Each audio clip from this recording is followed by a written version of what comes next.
Oh, Hello, everybody. Hello. Long time no see to most of you. I've had a bit of time off over the last few months, as some of you may have realized.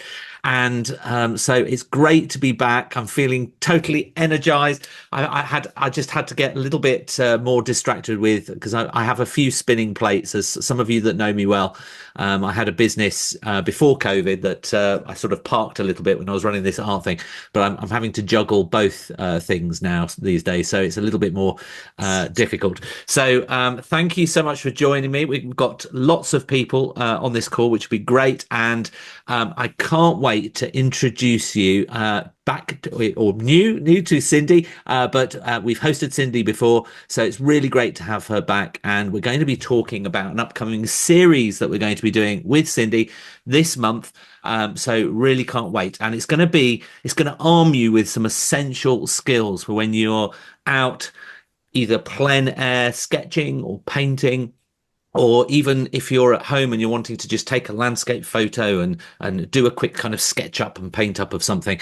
And it'll arm you with some really critical skills to really improve your output, hopefully, and wow your friends and family. And actually, as it's coming up to Christmas, maybe do something for a Christmas present as well, which would be brilliant.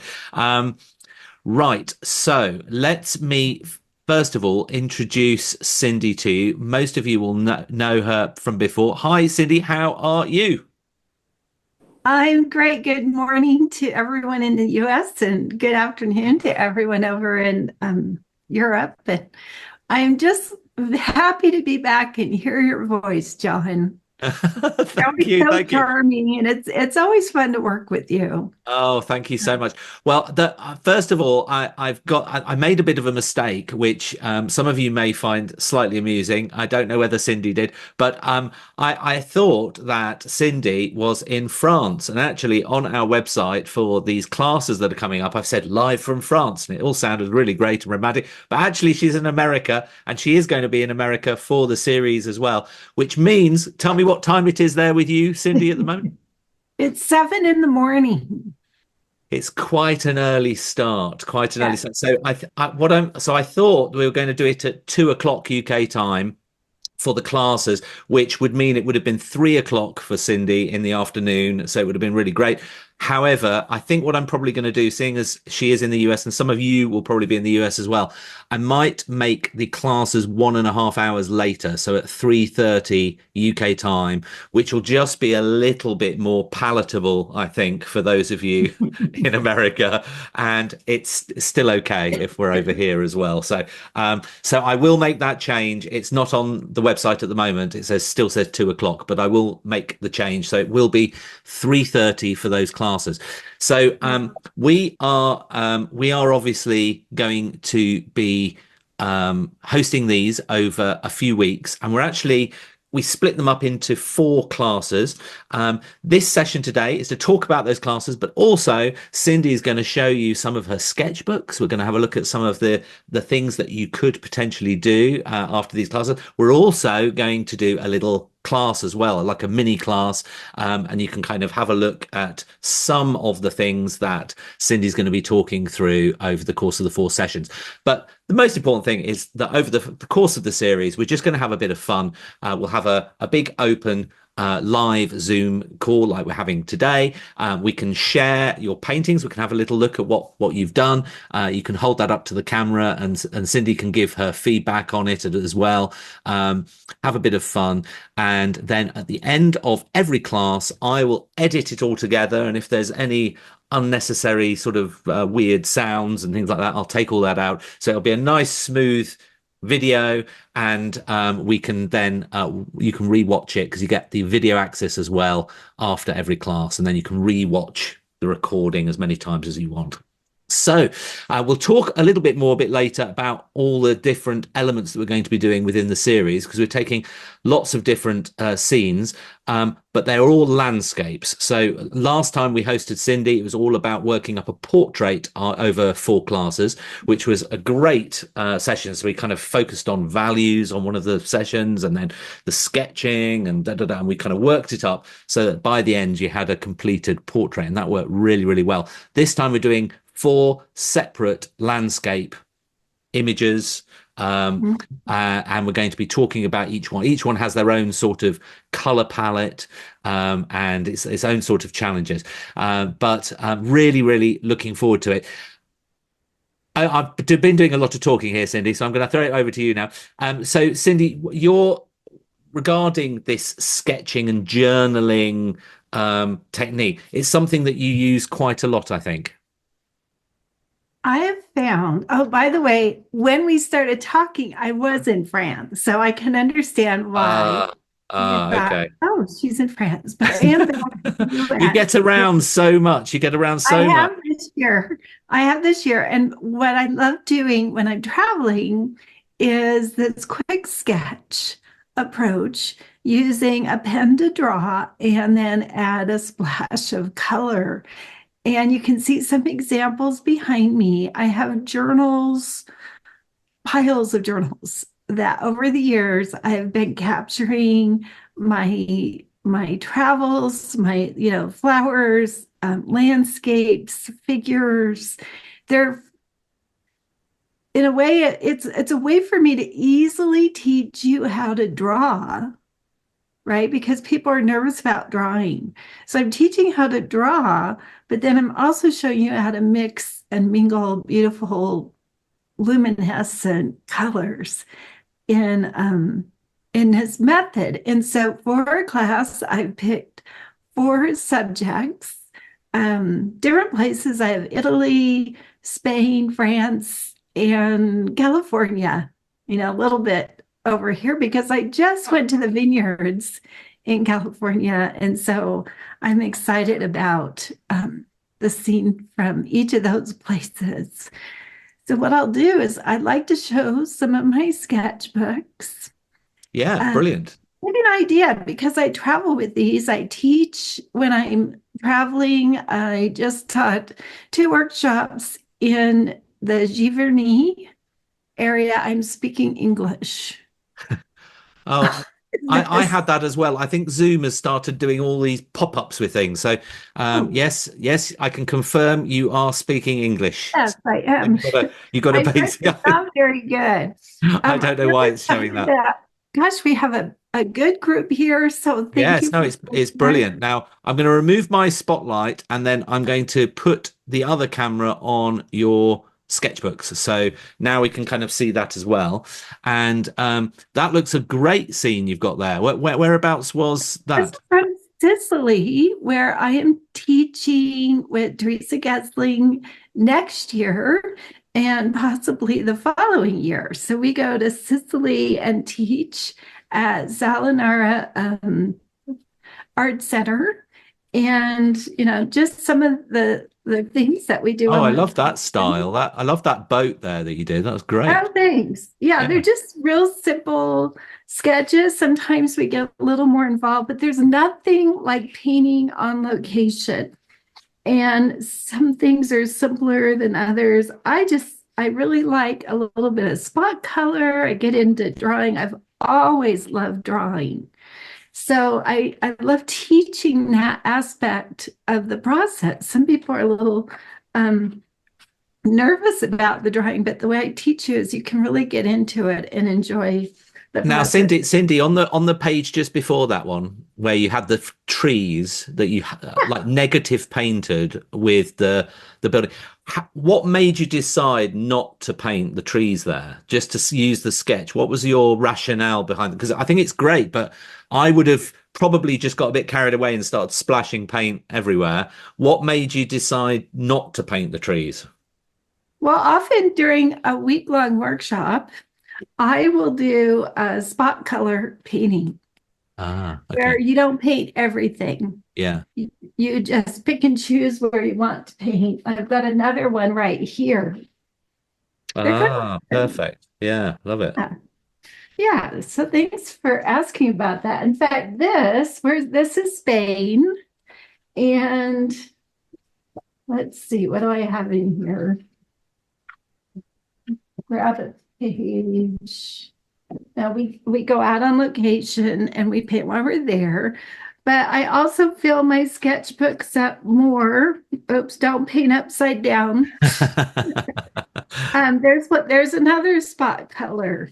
So there's something very rewarding about being there, capturing what you see. Here's a landscape with framed by the cityscape. Yeah. So I just really enjoy getting people out to paint, but not everyone can travel with me. So you can travel virtually through my workshops online, which is Yes. really Yeah. fun. So likewise, I'm taking you to Spain in art class, and I like grabbing different sketchbooks so you can see possibilities. This is not a quick sketch. This is drawn with a pencil as a sketchbook demonstration. So you can see there's quite a variety. This is using a non-permanent pen. And that gives you a beautiful result too. We're not doing that though for this class. We're using a fine point permanent pen. Now, this is a little bit of New Mexico, Santa Fe, where I was earlier this year. Now, you might wonder, what sketchbook am I using? This is the Etcher Perfect Sketchbook. It is absolutely wonderful. It has 140-pound cold press paper. And I love these sketchbooks. I like it's glued and it's stitched, but it's expensive. Not everybody wants to spend $75 on a sketchbook. So another way you can do it is take your paper to not Kinko's, FedEx or Staples or something, and they can bind your paper, cut it, and bind it, and you can make your own sketchbook for a lot less money. This is my, what do I call it? My watercolors by the sea. I love how you frame every picture. That's really, and that one that you just showed at the front there had a very clean line on the left of the Oh, this one. no, the one that you showed before on that smaller pad. And Oh, did you use like masking tape down that left yeah. side? I use masking tape down the side. Yes. And it just frames it really nicely, doesn't it, on You don't the have to page? fill every page. I also like, just drawing a line around and sometimes breaking out of the line, which can be a beautiful effect. Um, so that just gives you an idea. One other sketchbook that I like, And I I like, noticed on some of those pages you've kept the mixed palette of the colors that you've used for that painting. Do you do that as a bit of a future record for you? some, if I remember to do Yes. that, Yeah. I will cut because I mix my colors and test them on a separate piece of paper. And if I remember, I will cut them out and glue them in. Right. Okay. Oh, that's Yeah, very good. Yeah. so that's kind of a fun approach. This sketchbook is Cheap Joe's. From Cheap Joe's, it's the American Journey sketchbook. I don't know if you can see, you can't really see that. But I like this one. It's great for demos. It's probably half the price. And what I recommend when you're traveling, 7 by 10 inches is a comfortable size. This is more like 10 by 12. It's bigger, but I use it for my demos quite a bit. So they're just different sizes. You can see it's a great brand, and the key thing is use 140-pound cold press paper, because the 90-pound paper is too light and you can't paint on both sides. Mm. Oh, there's one, the roots Oh, there. yeah. Yeah. So I'm always painting a variety of subjects, and here we go. I'm excited to share some techniques with you all today, and we'll go deeper in my workshop with you. But see, any subject can be drawn with flowing lines, and I'm going to show you a little bit about that in my demonstration. Aren't those fun? Yeah, lovely. Okay. Oh, I have to show. This How was like many a, how many sketchbooks do you tend to have work that you're working with concurrently? At any one time, oh, do you have a different sketchbook for different types of things that you're doing? I have sketchbooks for each trip. Right. Okay. So, I was just in France, and so this is all France. Lovely. And let's see, fine. Here's some quick sketches. So everything in this sketchbook will be France. This is all New Mexico. So for each trip that I go on, I tend to use one sketchbook for Yeah. that trip. And then when I get back, if like this one, I'm going back to Sicily, so I'll fill it up when I go next year. And then, um, yeah, because I know I'm going back. So I've saved pages for next year.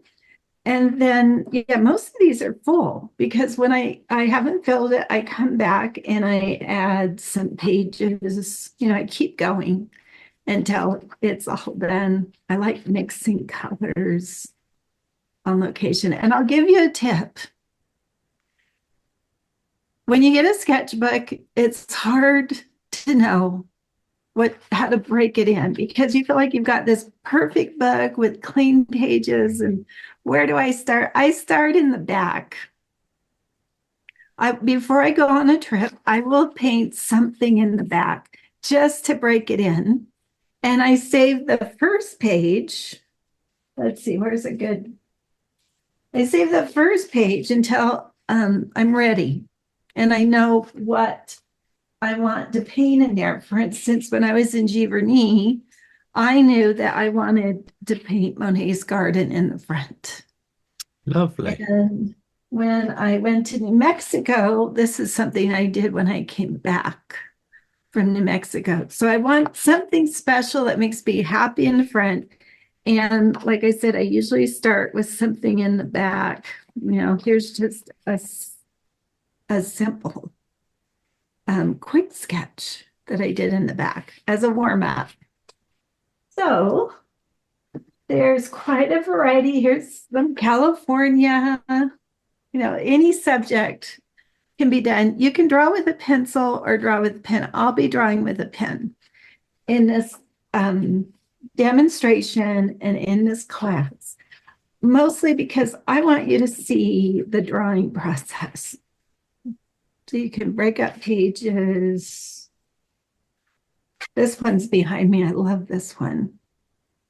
That's lovely. And I mean, it's very inspiring having a look at those, Cindy. Really great. And I think as we go through in these classes as well, I think what one of the things I'm going to try and get out of Cindy, as well as the technique, the sketching, and the painting, is also where she puts things, how she tends to look at placement and things, so that hopefully, if you want to start one of these things yourself when you're going somewhere, I think it's a great memory book. It's almost like a diary of something that you can then keep and you can pull out of the shelf at a later, if you want to bring back those memories. Um, I don't know why I've thought of this, but when you go somewhere and you're driving a car through somewhere, you have a certain experience. But when you're cycling a bike through that thing, you have a much more personal experience with that environment, and you can remember more the smells, the whatever. And I think it's the same with a journal book like this. You can take photos, and that's one type of experience. But when you look at a journal book, you bring back all the memories of actually being there and experiencing those places, a bit like the cycling through somewhere rather than taking a car and being a little bit removed. Would you agree absolutely, with that, Cindy? yes, you get more immersed in the experience. And what's great is with journaling, a quick sketch, you are taking in everything, the sights, the sounds, the smells, the weather, people talking around you. You really experience that place. And it doesn't take that long. The reason I like quick sketch, in fact, when I started going to Europe to teach, we set up the big easel and, we're doing larger paintings.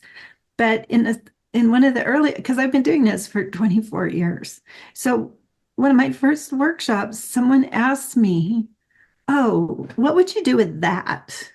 And we only had 10 minutes. And I thought, you know what, I'll show you because we're waiting for our transportation. So I sat by Kathy, if you're here. Oh, there's pictures behind me. I sat by Kathy and I sat there and I just sketched it out really quick. We didn't have time for painting, but we had time for drawing. And she says, "That's what I want to do. That's it." And I thought, you know what, that was my happiest point of the whole workshop was just sitting there and getting into that drawing. And then I brought that back. Your sketchbook is not just for then. Maybe there's a scene that you loved that you want to come back and paint a bigger version of that. And working from your sketchbook painting, all those memories come back. And your colors are truer than when you just copy your photograph. No, Yeah. so yes, definitely. No, I think so. It's a really nice thing if you don't already do it. I mean, drop me in the live chat now if you already have journals and things that you do. Why don't you mention that? And what's your most special journal if you do have that? It'd be great to just hear from you. We've got obviously 4 classes coming up. Unfortunately, we're not going to be flying you to France or Italy or wherever to do it. It will be online, but I'm going to try and make it feel like we're there when we're doing the class. And the first one, which is on the 12th of November, so in about a week, just less than a week's time, next Tuesday, we are going to be doing lavender fields. So that's the first thing, and it's a farm so it's a lot of use of the color purple, and it looks a lovely scene. And we've got all this sort of info that you can download as well, including the materials list if you want to join in. Then the following one, which is the next Thursday, so just 2 days later, we're then going all red with a poppy field, which will be really great as well, and quite relevant with this time of year, with it being Remembrance Sunday very shortly. And then the following Tuesday, we're with the color yellow with sunflowers. So you probably saw a sketchbook a moment ago that Cindy showed you with the sunflowers and everything. So we're going to be doing a bit of that. In fact, you can see some sunflowers behind Cindy there as well. And then finally, that Thursday of that same week, we're doing a Californian vineyard. So I would imagine that's fairly sort of lots of greens and things in that. So really looking forward to that. So we're just going to take you all around the world, do this journaling, pick up lots of little skills. You'll have the video afterwards as well that you can watch time and again. So by all means, have a look at that on our website.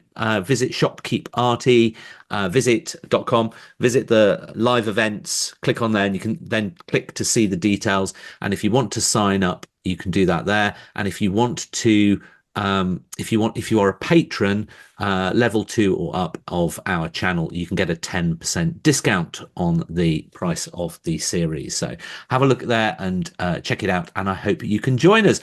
But without further ado, Cindy was going to do a little bit of a sketch and everything now to whet your appetite. So over to Cindy, and we can do something. Let's have a look what's on your board there, Cindy. So you've got is it a mountain?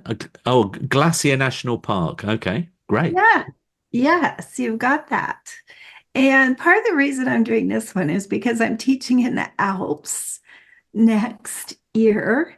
And I thought this would be a great warm up, but you can also see how do I simplify this scene. So Yeah. last night I was looking at images and I this one came out to me because part of it's near where I live, north of here, and also because I'll be in the Alps, I'll be a bit closer Wow. to next. I love mountain scenery. It's so dramatic, isn't it? It's lovely. Oh, absolutely. And what I loved about this are the big shapes. I get to show you how to draw that. also what to take out of it and painting how to paint a sky. So I'm going to go ahead and do this. I was wondering, oh, good, you put the link in there. Oh, yes. Thank you, Jessica. Yes, that's the events Oh, page. And that then, helped. yes, That's yeah. awesome. Jessica's done a great job. Thank you, whoever you are. um, Thank you so much for doing that. And I'll put the link in the chat as well. And if you're watching this as a video afterwards, the link will be in the description below. Let me just put, so this is a direct link to the info on the series, and you'll see that in the live chat. Um, Awesome.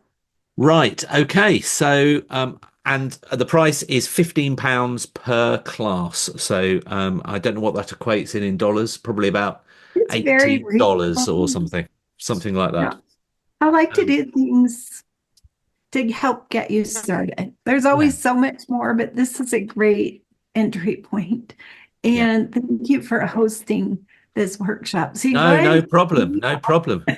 and take me off. Hi, everyone. Oh, I'm so excited. We've I got a great, will. I will. I'll take you off so we can just see the board. yeah, Right. There just we go. see And this. isn't it nice with all this political stuff in the air with Trump winning and everything? It's nice to just get your paints out and paint and just Oh yeah, just move forward and enjoy life, right? exactly, And exactly. Whatever persuasion you are, it's just you good know, to things change all the time, but artists, we all have a connection yes. and we focus on the beauty around us. So what I have are Faber-Castell artist pit pens. And there are other brands when in doubt, when I'm desperate, like in Alaska, and that's all I can get. I've even used a Sharpie. So I like rotarying other brands, but oh, this is the pen I used for that. Not waterproof. It is not. These are, and that's important because if you're not used to drawing with um, a pen and it starts leaking all over and it can become a big muddy mess. So we're sticking with permanent pens. I'm going to use the black Faber-Castell, and I like the small point. So a point oh 0.03 is a good point. I am going to send this to John so you can put it with the recording. And let's see, and it's good to test your pen to make sure it's got a good flow. I'm using Daniel Smith watercolors and I put them in my palette and let them dry. If you're traveling, let them dry completely before you get on the plane and carry it in your check-on bag. Because if you lose your palette, it's pretty hard to replace. You can replace your clothes, other things, but your palette, you just want to have your basics with you. And one thing I really like is I can fit everything. You can go smaller, but this is my comfort size. So, it's not that big. I can put all my basic supplies and a squishable water container in a little bag. Now you could go half that size if you want, but you know what's right for you. Okay, let's put that back. So I'm painting in that cheap Joe's sketchbook. It's got 140-pound paper, and it's really a nice surface. I like it for these. I've drawn this out as a 5x7, and actually I should put some tape around it. I didn't think about that because what the tape does is it gives you a nice clean edge. So since I'm painting a wet and wet sky, this is a good idea. Now this tape is Holbein soft tape. It's very lightweight and it will not tear your paper. Okay, masking tape is sort of dangerous. Some of it's very tacky and it can tear your paper. It's not acid free. So I really like the soffit tape, not only because it's easy to work with, but it's also so lightweight because everything we travel with counts towards the weight that we can carry. And the lower your weight in your supplies, the easier it is to take it with you. In fact, sometimes I'll take even a really small palette and some postcards, watercolor postcards. So, what do I do with this? I'm imagining I am at Glacier National Park, and my daughter said this. I did not go there, but she went up there and gave me this pictures. I'm always asking my kids to take pictures wherever they go. And this is something that I loved. I went through her pictures last night. So, what do I do with that? That's overwhelming. Well, I look at the big shapes first. And so, and I can kind of give myself, if you want to, you can take a pencil. Sometimes I'll think, okay, here's the bottom right there. There's the grass. There's the top of that mountain. And actually, this would be a little lower. So sometimes I'll give myself a little bit of a line. This over here, oh, it's a little bit above halfway, and that's up there. So what's nice about a photograph is everything is cropped and you can see it, right? But it's still better to be there. You can always use your iPhone to zoom in around and crop and kind of see what you're interested in. So when I start drawing, oh, don't tell me this pen isn't. I grabbed the wrong one. Don't you hate it when that happens? It's going to give me a hard time. Maybe I'll use the brown one. Yeah, that's better. All right, so I'm going to go and draw the big shape.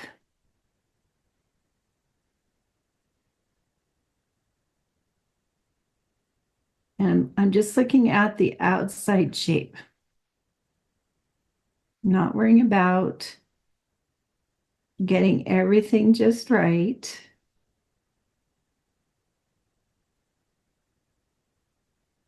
And that comes down. And this is just a study. It's another thing to think about when you're drawing.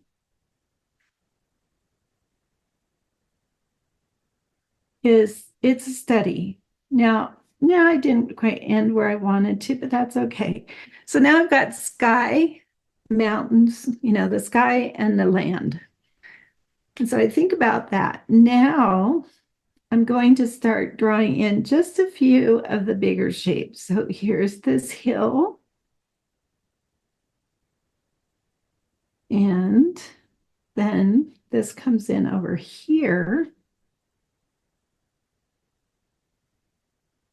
And I don't want too hard of a line there.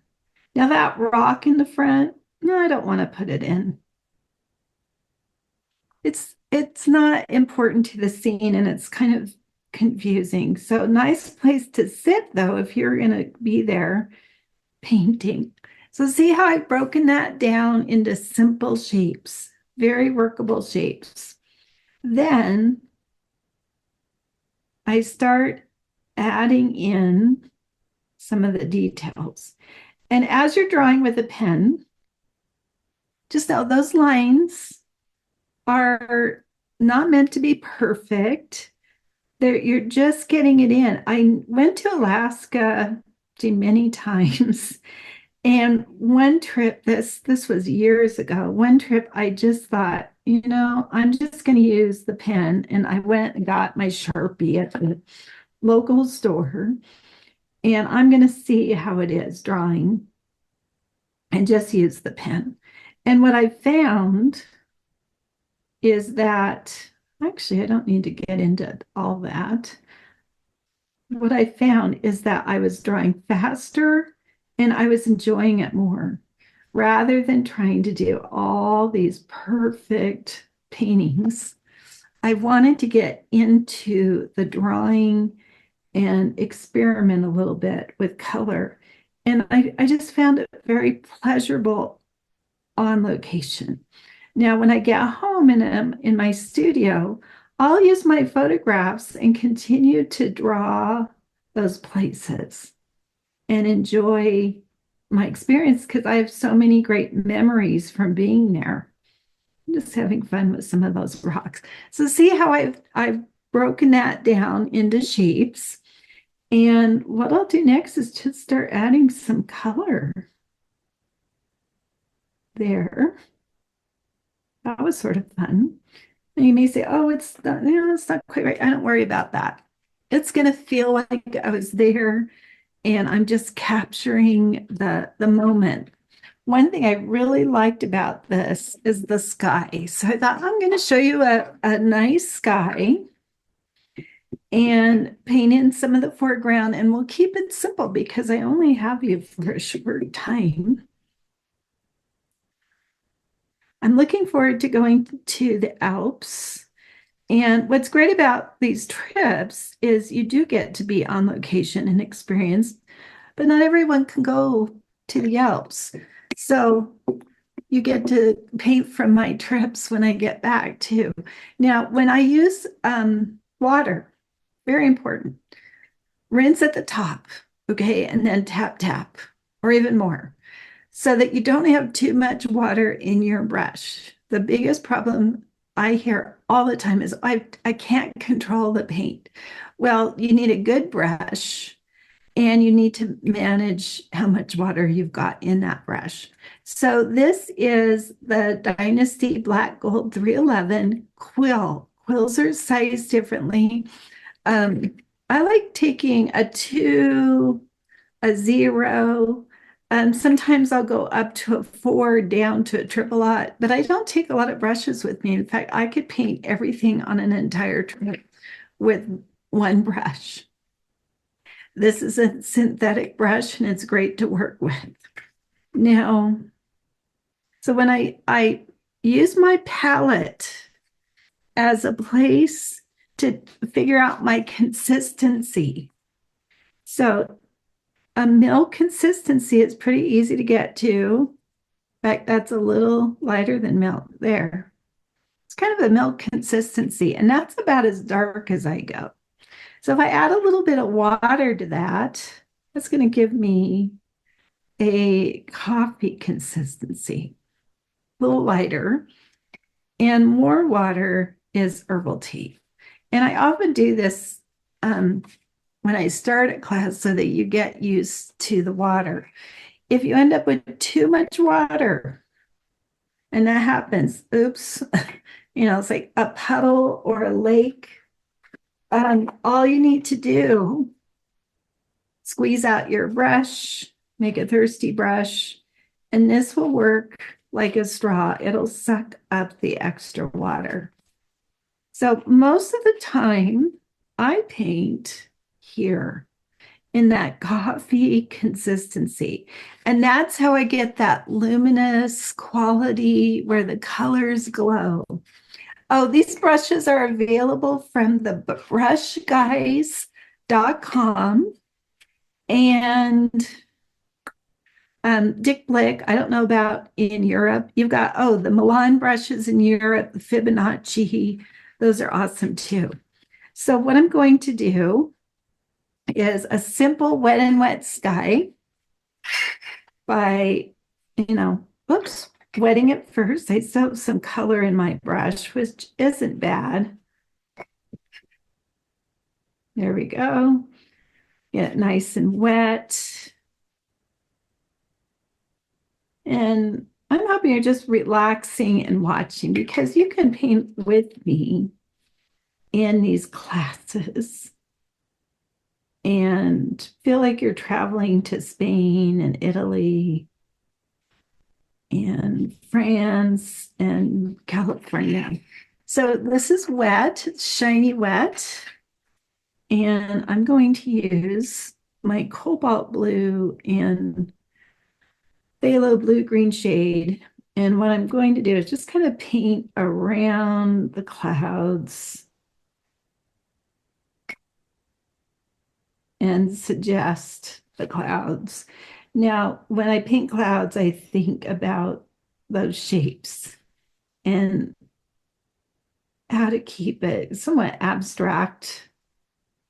I don't want a bunch of potatoes in my sky.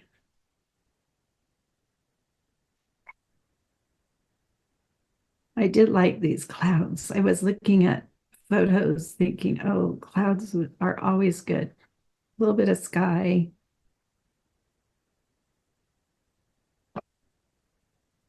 Now that has a nice feel to it.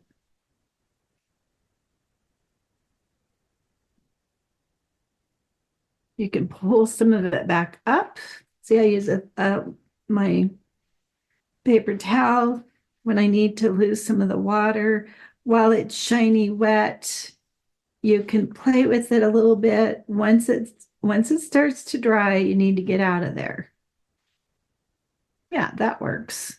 So there's a nice sky. And I'll be teaching some skies in these lessons too. That's part of painting a landscape. There we go. That's not bad. I don't want any hard edges on my clouds for this one. If I'm painting cumulus clouds, that's different, but these are just going to be soft, sort of wispy clouds. There we go. Get me out of there. All right. The mountains are touching the sky, so I need to come down lower. And I'm just, going with a golden green. Now, you may not have the colors that I have, and that's okay. You just use whatever you've got. If you want to get some of my colors, you look at the supply list, you can get there's the primaries if you just want to get that, but I recommend the 9 basics. Actually, I have the colors pretty well listed on each of the handouts. But generally, if you have your basic warm and cool red and yellow and blue, we can get you there.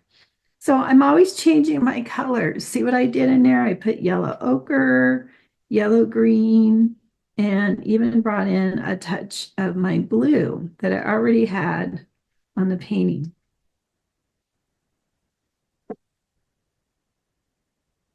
I'm going to work my way up and get a little um, kind of a middle green. And for that, I use green apatite and phthalo yellow green. So I'm just really simplifying that. See where I'm going with it? And I also see some of the ground in there. So you can do quite a bit. I mean, some of these classes will be done in an hour. We may go to an hour and a half. It just depends on the group and how they're doing. Generally, when I'm on location, we spend about an hour at a scene painting. I'll do my demo in a short amount of time. People follow along, or they may turn a different direction and paint something else, but we're all together and enjoying the experience. What's nice about being online at your home, comfortable, they're wonderful ways to get warmed up for a trip or learn a lot of techniques during this short amount of time. And so I love sharing this because I think it takes away the, well, it builds confidence. It helps you discover what's possible. You accept what happens. See all those color changes? Isn't that fun? You can enjoy whatever happens. And I have found no matter what I'm painting, if I wait and take a break and look at it the next day, I'm usually a lot happier with it. Let's see, that's a little bright. I need to calm that down with my cobalt blue and green. So as you get further away, the colors go a little bluer, maybe ultramarine blue. There we go.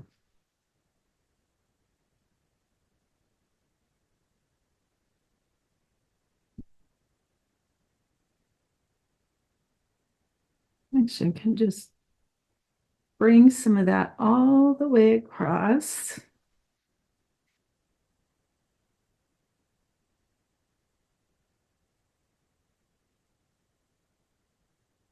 And this is a super quick example.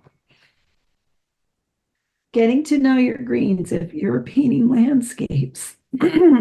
Sorry about that. If you're painting landscapes, one of the things that I really focus on is showing you how to mix a variety of greens. And so I'm not getting too much into that right now because I'm going really fast. But you'll discover if you can work with greens, boy, those landscapes are much easier because you kind of know where to go. I remember when I first went on a plein air workshop with my aunt, I was so intimidated by greens. So now you see there's a lot of greens. And I'm going to go up into the mountains just for a minute. Let's see if I can get a little more done so we can, let's see, there's some browns. And oh, there's some blues. What I'm going to do is just sort of paint around the whites to suggest the snow, and we'll see how it goes. I have browns and blues in there. Now, a photograph is much darker than reality. So I can usually tell, that got green on me. I can usually tell if somebody has just copied the photograph. They'll always think about lightening up in those shadows. Those almost look black. And if you were sitting there, it would be warmer. Now, where I'm taking you to paint in the workshop is sunny, warm, beautiful places. So you're going to be painting light, sunlight, shadows, capturing the places I love to take people to paint. In, the sunflower fields. Actually, the sunflower fields are everywhere. They're in Spain, they're in Europe. Let's see, Spain, France. I actually have beautiful sunflower fields near me here in Utah that I get excited to go over and paint. It's almost like whenever I see them, I have to stop the car and take photographs. So see how I'm leaving the whites, saving the whites, and simply painting around them to suggest those mountains. I'm using blues and browns. Another thing that I teach is using warm and cool colors in your paintings. And it just brings them to life. If I had only painted these mountains in blue or brown, they're not as interesting. They come to life when you bring in those warm and cool colors. I think, yeah, I can stop there because I think we were just supposed to go for about an hour. Can I do just a few more things? We can talk. Well, Yeah, I mean this wasn't really meant as a full demo or anything, but it's really I great. It's really great to see how you brought it to life so quickly.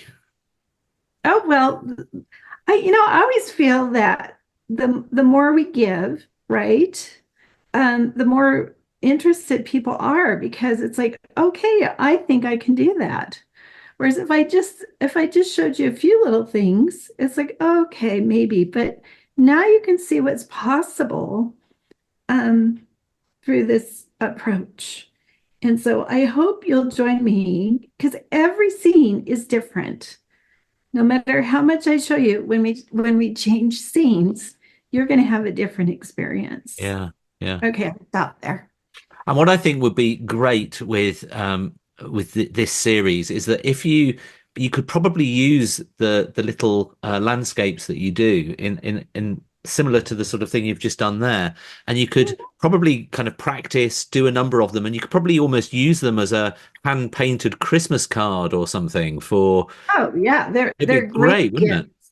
They're awesome gifts, and they I don't know. I think they make people happy. Yeah, I mean, doesn't that look fantastic? Really great. Thanks. Thank you. All right. I have to do just a few more things. Okay, okay. See, But can't resist once you've started. okay, now often I'll sign it and then I'll go, wait, I have to do just a couple more things. But that's a quick little demo for you. No, that's brilliant. Thank you so much. Right. Sure. So let me bring me back in and I'll bring Cindy back in as well. So we've had a few comments on the live chat. Jessica said Cindy's a wonderful teacher. Hanadi said great teacher. Thank you. Patricia said Cindy's a fabulous teacher. I always look forward to her classes. Thank you, Patricia. We've had close to 100 people in this little episode, so thank you for Hey. joining us. It was really nice, and I feel I'm starting to get Christmassy. I think it's really nice. So as we get closer to December, and this series will be really great fun. It'll be a lovely time. Just 2 weeks, but 4 classes within 2 weeks. But they're nice bite-sized classes. So we used to do big, long workshops of about 3 hours or so, but that was quite intense. Whereas these are nice bite-sized classes that will just spice up your day. So hopefully you can join us, and don't forget you also get the video as part of the price as well. So then you can watch it and replay it as Yeah. many times as you want, which is great. We also, as I mentioned at the start as well, we during the class I kind of turn the cameras on you, and if you want to show your and share your painting Oh, that you do during the class, I can share the screen. Cindy can have a look at it and give her immediate feedback to that as well, which is really useful. And it's quite nice to have a bit of a nosy at what people have done. It's amazing how things always look so different from the same reference photo. Everybody has a different interpretation of it, and it's really fascinating. Right, Nancy said, thank you. Jennifer, thanks for this class. I plan to sign up. Thanks, Jennifer. Looking forward to seeing you. Marilyn, fantastic. Thank you so much. And Laurie, thanks, Cindy. Wonderful tips and a gentle approach. I love taking a kit along on trips. Eva said, thanks, Cindy. iPad Martha said, Cindy's classes are always fun. So that's really great. And you can download all as I said, on our website, you can click a link and you can download the information for every class and with the reference photos and everything, and also the materials list. So, I'll send you this so okay. you can put it with the recording. Yeah, so what And I'll do is I'll add this video on the series page, and then what okay, I'll do is I'll put a link to download that reference photo, and then people can download that as well, so that they can get everything. awesome. And I do want to mention, please visit my website at cindybriggs.com. You can see other things that I'm doing in the range of subjects. To me, I don't paint. People ask, what do you paint? And I'm like, I paint color, light, and experiences. And so flowers, people, landscapes. And as you can see, my paintings are very fresh and bright and And fun and joy. fun. I think that they've got a fun atmosphere about them, haven't they? Um, Mhm. so I think this, yeah, fresh is a really good word as well. Joni said, I've painted with Cindy for a few years and I've learned so much. Thank you, Cindy. And Alex said, what size of brush did Cindy use? Ah, Oh, I use my Actually, I used my Zero Dynasty Black Gold 311 quill. So Okay. regular Zero would be tiny, but because it's a quill, it's actually more like a size 10 in a watercolor round. Okay. Okay. Thank you very much. And um, uh, T Gain said, "Thank you, Cindy. You're such a wonderful teacher, and your tips are very appreciated." Margaret said, "Many thanks, both of you." Joanne said, "What is the brand of the non-permanent pen that you use?" Oh, Okay. Creative Writer, and I just pick it up at the craft store. Um, it's got a it's got a decent point. There are other pens that are not permanent, and you can experiment with what you've got. I'll see if I can find others, but that's the one I kind of grab is just the Creative Writer You pen. can also use a fountain pen as well if you wanted to do something a bit creative with a um, a Yeah, non-permanent ink, and you could dip that right. in and use that. I mean, it'd be quite interesting as well. And sometimes it's quite you can get a bit more creative with those. What size of brush? We've already answered that. Thanks. Oh, Kaya said, "Thanks so much. I always love watching Cindy paint." Um, Julia said, "Thank you. Great reminder of the joy of watercolor." Thank you. Siggy said, "Awesome painting. Thanks so much, Cindy." Alex, love the Zoom. Pauline, thank you both. Alex, thanks again. Jessica, Dynasty Black Gold Quill Series 311 size 0. There you go. That's the technical term. Mhm. Uh, Grandma Cliff, you made my morning. Thank you so much. Creative. Jessica, creative writer non permanent. Julia, and what brand masking tape? Oh gosh. Well, I think Oh, any that's that masking tape, to be honest. Holbein Hold soft on. tape. Okay. Because Holbein. I guess if it's too sticky, it's gonna. It can tear your Yeah, paper. that's a good idea. Yeah. Not acid free. It can be kind of gummy, but yeah, most of all, it can tear your papers. So the Holbein soft tape, Perfect. lightweight to use. Thank you so much. And Pat, finally, Cindy, appreciate you so much. Thank you. And I want to say thank you to Jessica. You've been brilliant, mentioning all the different things as well. Thank you so much. Right, everyone, we're going to bring it to a close. Thank you so much for joining me. It's been quite a while since I hosted one of these. I had to remind myself how to use Zoom again at the beginning of this class. It was, but I've managed to be up to speed again. Right, thank you so much. And I'll get this video up and everything somewhere, but hope you can join us. It should be great fun starting next week. So Ah, take care. And thank you so much, thank Cindy. Thank you for your time. thank you, everyone. Take care, Great to see everyone. you. That Bye. was fun. It was. Bye. Bye bye.